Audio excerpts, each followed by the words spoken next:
Welcome to episode 9 of Lessons from a Horse with Bethany Tusky. In this episode, I'll be talking about the idea of trigger stacking, what it is, how it affects our work with our horses, and how it applies to our own behavior, both with our horses and in our lives outside of horses.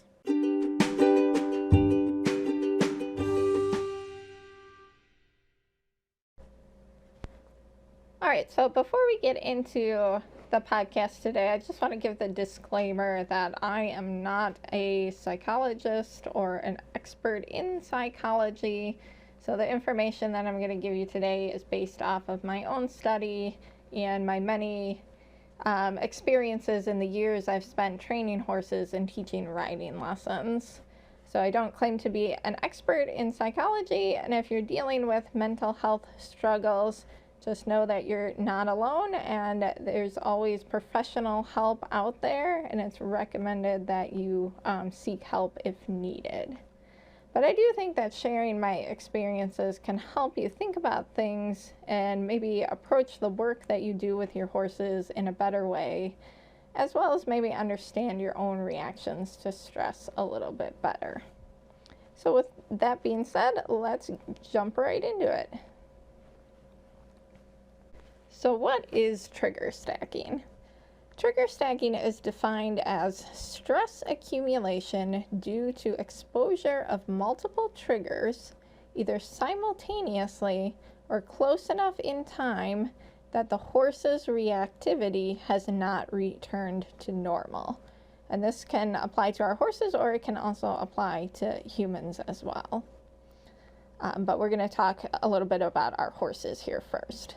So basically, the horse's stress level increases with each new trigger that appears. So to help you understand, let's think about stress level on a sliding scale. And this is going to be a little bit of a simplified explanation, but hopefully it'll help you kind of understand things a little bit better. So a level 1 on the scale would be your horse out in the pasture, dozing in the sun, completely relaxed. So that would be a level 1 on the stress scale.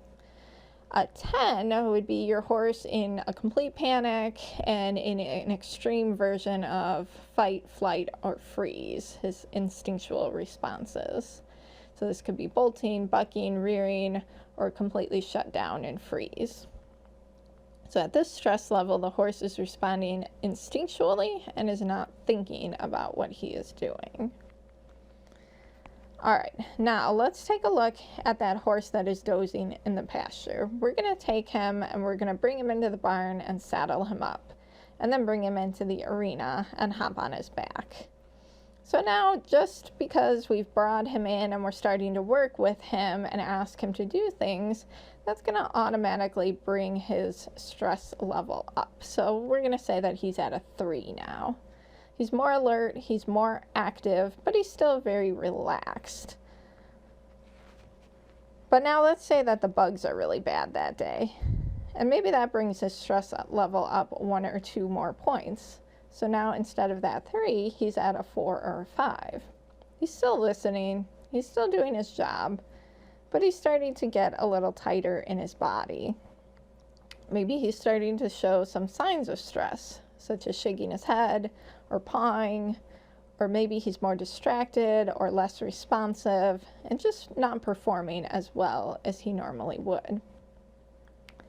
But now let's say that his saddle doesn't quite fit him right. And as you continue to work him, it begins to rub and pinch him. And this brings his stress level up another 3 points. So now combined with the bugs, he's at a stress level of 8. Now at this point, you're probably noticing him start to quote-unquote misbehave. Maybe he's refusing to move forward, or he's bucking, or he's difficult to steer or slow down. He's not listening. His instincts are kicking in, and he's not thinking clearly anymore. But then the horses in the pasture nearby start running, and all of a sudden your horse bolts. The running horses took his stress level up to a 10, and now he's completely out of control. So this is just one example to illustrate the idea of trigger stacking. So each of the new things added more to the stress level of the horse. He started out at a nice level of a 3, active and alert, but still relaxed. But then the bugs brought him up several more points, and then the poor saddle fit added more stress on top of that, and then the horses running next door added even more stress on top of that. So each of the new triggers stacked on top of each other. And there's a lot of things that can increase the stress level of your horse. So some of them can include saddling or bridling, being ridden, being asked to do something new, being in a new location, bugs, poor tack fit, discomfort or pain, other horses nearby, no horses nearby, cars or equipment nearby, scary objects, being tired or just having an off day, poor health, confusion or frustration, loud noises, other horses running, changes to his routine, changes in diet.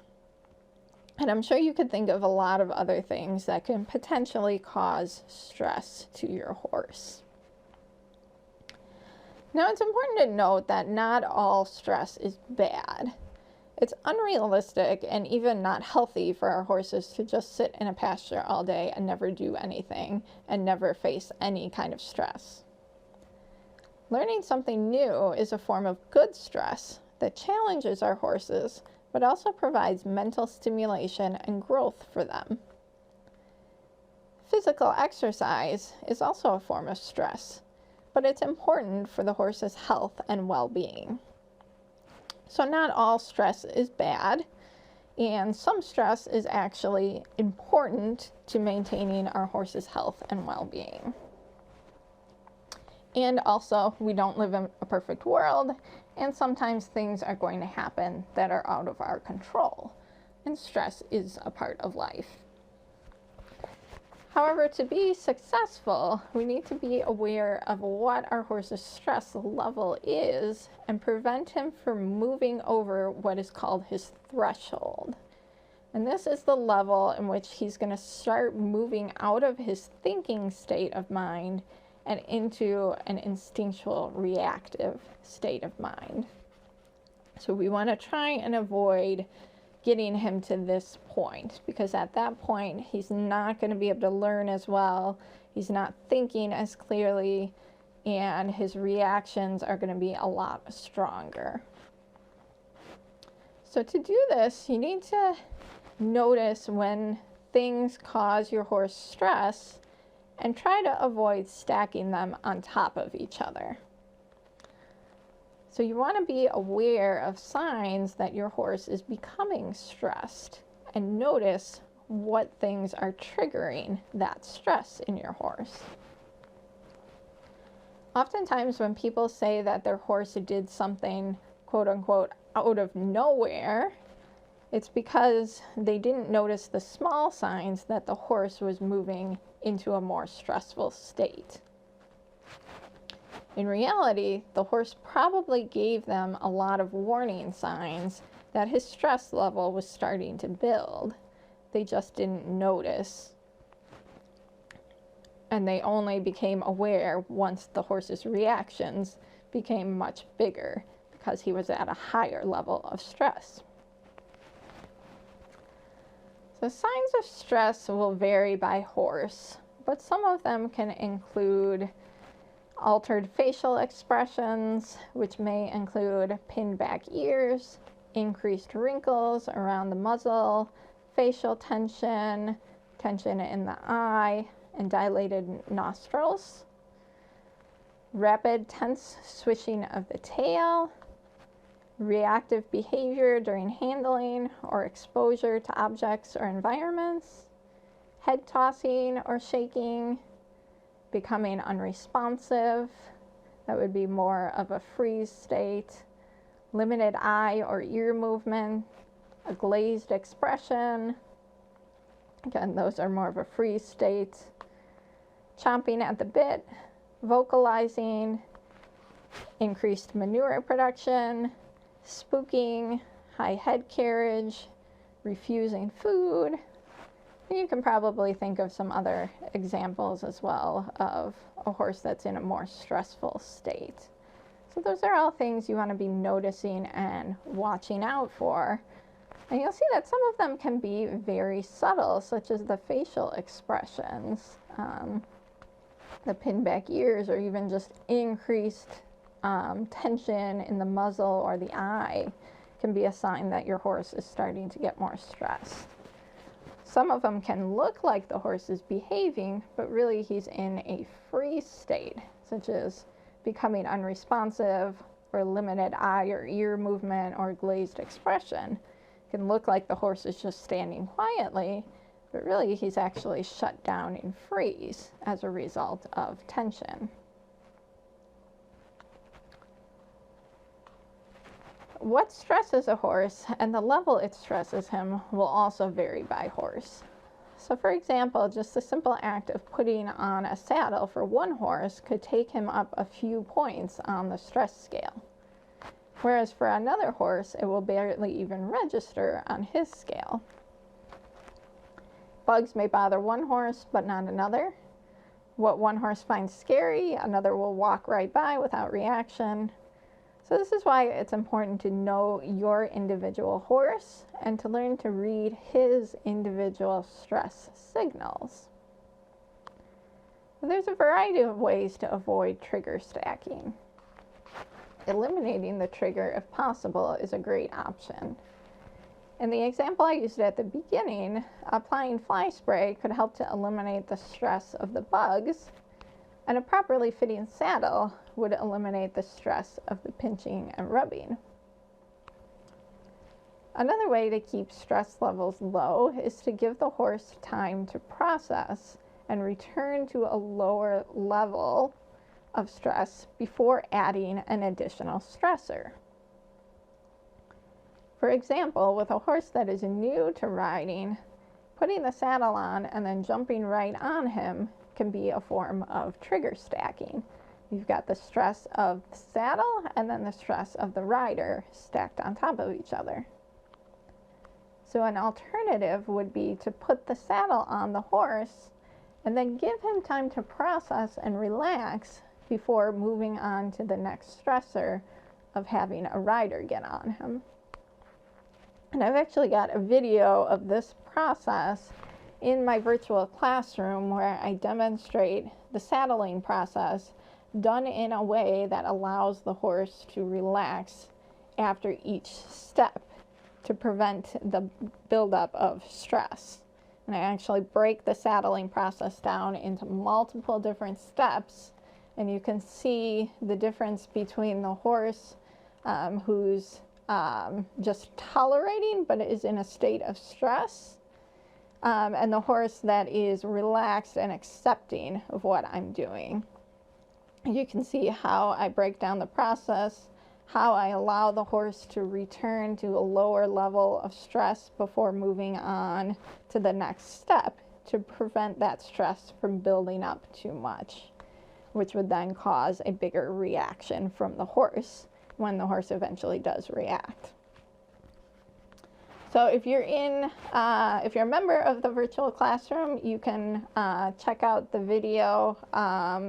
It's entitled Preventing the Buildup of Stress, or the Buildup of Tension. So you can check that video out. If you're not in the virtual classroom and you want to check it out and see if it's something you'd like to join, you can find that at patreon.com/Tusky Dressage. And we've got a lot of great videos in there to help you with your horses. So that's our little commercial break. But it's a great video to really train your eye to see what's going on with your horse and to start to notice some of those more subtle signs that tension is building up in your horse. So we can't always prevent every single stressor. such as the horse running in the pasture nearby in the first example. But if we keep the horse's stress level low, then when those unpredictable stressors occur, his reactions will be much smaller. So in the first example, had we eliminated the stress of the bugs and the poor saddle fit, the horse's stress level would have been at about a 3 instead of an 8. And then when the horses started running, he may have reacted by jumping in place instead of just bolting. So by reducing your horse's overall stress level, you can reduce the intensity of his reactions when things do happen that cause stress.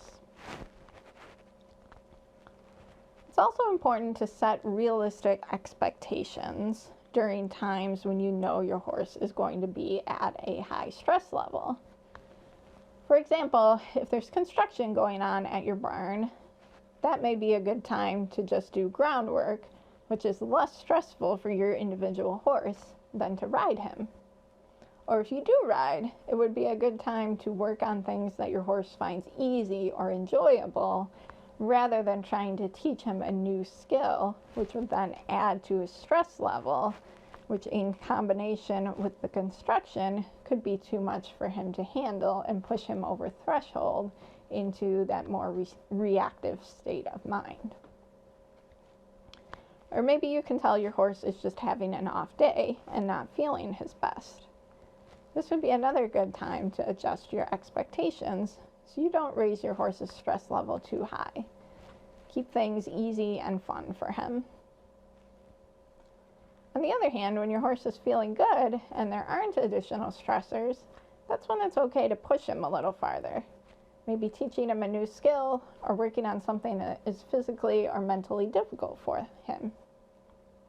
If you know you're going to be working on something difficult, do your best to reduce as many additional stressors as possible in order to help him stay within his threshold and to be successful.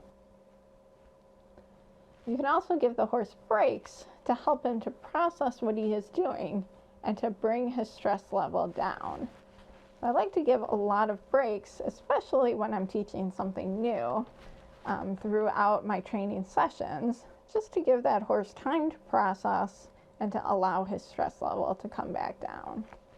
Don't underestimate the power of a pause. Recognizing when your horse is beginning to become overly stressed and understanding the things that trigger stress will help you to be more successful in your work with your horse. Your horse will be in a better state of mind and therefore will learn faster and will enjoy his work more and put more effort into what he is doing. You will greatly reduce the occurrence of those quote-unquote misbehaviors and strong reactions to things. This may mean you need to slow down for a short time to address some of the things that have been causing stress to your horse. For example, in the saddling video that I mentioned earlier, it takes me about 20 minutes to go through the whole process of putting the saddle on and then taking it off again. And that can seem like a long time when you really want to just get out and ride your horse. However, in the long run, things will take less time and be more enjoyable for you and your horse if you put that time and effort in the beginning. So now with the same horse, I can saddle her up very easily and it only takes a few minutes, but she's much more relaxed throughout the process. And then when we do start our ride, she's starting off in a more relaxed state rather than already being in a tense state, which means that our rides tend to go a lot better and more smoothly. So taking that time to work through that saddling process with her has really benefited both of us in the long run. Now, trigger stacking also applies to humans. The more stressors that are stacked on top of us, the more likely we are to have strong negative reactions. This could be anything from snapping at your child or your spouse, could be beating yourself up over a mistake that you made, blaming your horse for something not going right, or even having a panic attack or an anger attack or becoming depressed. These are all reactions that I've experienced myself when too many triggers are stacked on top of each other. And I'm guessing that you've probably experienced most, if not all of them, yourself as well. We humans tend to put a lot of stress on top of ourselves, and we don't always take the time that we need to find ways to bring our stress levels back down, especially if you're one of those people who likes to just go, and you're always off to the next task, and you're not giving yourself that time that you need to release the stress from the previous task. It's always unpleasant when we have these strong reactions, and we often regret them later on and wonder what caused us to behave the way that we did. It's quite possible that we were over our own stress threshold and therefore not thinking clearly and reacting more strongly than how we would have in a less stressful situation. So just like with the horse, when we go over our stress threshold, we're going to have much stronger reactions.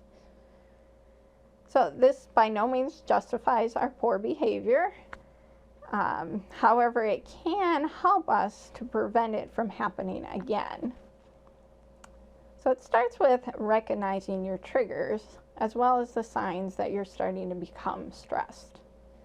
For example, for me, when I don't get enough sleep, that can be a stressor for me. And I notice that when I haven't gotten enough sleep, I become more irritable. So the irritability is the sign that I'm a little bit more stressed. This is going to be different for each person, just like each horse is different. So the things that trigger stress in you are going to be different than anyone else, and how you react to those triggers is going to be different from person to person too. So that's where some soul searching and just some self-awareness becomes necessary, so that you can look at yourself and try and figure out what are the things that trigger stress in you, and what are the ways that you react when you are starting to become stressed. So it starts by just becoming aware of those things and kind of taking a closer look at your life and anything that is causing stress in your life. So just like with our horses, we have some different options for dealing with those stressors. Eliminating the stressors that we can is a great place to start. This isn't always easy, and it's not always possible, but in some cases it is. And it can just take some little changes to eliminate some of the stress in our lives. So if you haven't gotten enough sleep, then maybe you can take a quick nap or try to get to bed a little earlier so you're more rested the next day. If you're stressed about getting something done, try to make it a priority to just get it done rather than putting it off, which is just going to keep that stress lingering on. A big one is learning to say no to people so that you're not overworking yourself and causing stress. And this is not always easy. It's something I myself really struggle with. I tend to take on too much work and overwork myself, and then I'm tired and stressed, and the stress just kind of builds and builds until I'm at a much higher stress level than I really should or need to be. Another thing that can be difficult is asking for help when needed. And when asking for help, it's better to do it early on when you're in a lower stress level than by waiting until you're already completely stressed out and you're desperate and you're really not thinking clearly. So asking for help early on can help prevent you from getting to that higher level of stress. So if you get creative, you can eliminate a few of the stressors in your life. Again, it's not always easy, but it will make a big difference in your life, your overall happiness, and just the way that you react to things. Sometimes you can reduce your stress level by just stopping and taking some deep breaths. So remember the power of the pause. Just like with our horses, pausing and breathing can go a long way to lowering your stress level and helping you to think more clearly. You can also try spending a few minutes meditating or going for a walk outside or just brushing your horse or any other activity that you find relaxing. That'll help to bring your stress level down. And this can be anything from meditating for just a few minutes or even just taking a couple of deep breaths. It doesn't always have to be a huge chunk of time that you're spending, because it might not be possible for you to just stop what you're doing and go for a walk for an hour. If it is, then that's great, and that's definitely an option, but sometimes just pausing, taking a few breaths is enough to help reduce your stress a little bit. So when you know you're facing a lot of different stressors, try to be realistic in your expectations. Don't add more stress to yourself by trying to accomplish a difficult task or by taking on more work. So this is where being able to say no becomes important. If you're already stressed out because you've got so much work to accomplish, taking on even more work is only going to add to your stress level. It's easy to burn out and become overstressed when everything you do is for other people and you don't take any time for yourself, or you try to push yourself to maintain an intense workload even when you know that you are already operating at a high stress level. So through practice and a lot of self-awareness and discipline, you can eliminate or reduce some of your extreme reactions. Notice when your stress level is starting to build. Don't let it get to the point where you're going to explode. Notice the small signs, such as increased irritability, that you're starting to get above your threshold. And don't just ignore it and keep pushing through. Do something to bring your stress level down a little, even if it's just something small. And that can mean taking time to do something for yourself, asking for help, saying no, or it can even mean seeking out professional help. There's something powerful in bringing others in and getting others to help us to work through our problems and our stressors. So no shame in seeking out help from others. It's something that can really have a powerful impact on helping you to rethink things and restructure things if necessary, and just help you to work through any issues that you might be having.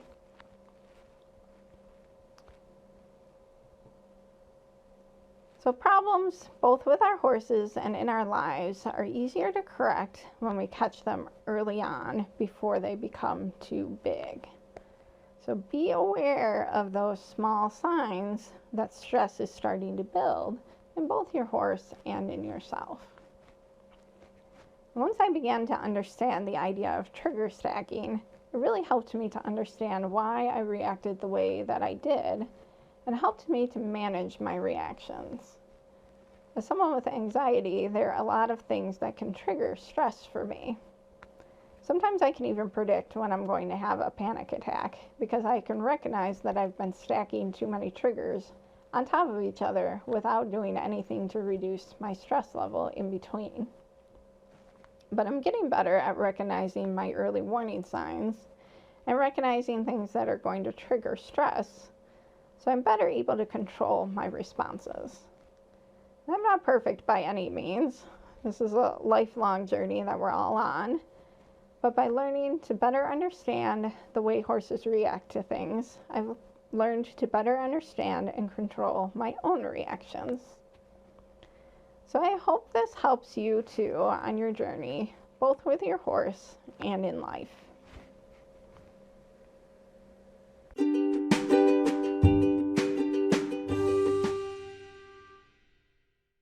Thank you for joining me today. I'd love it if you'd share your thoughts on this podcast in the comments.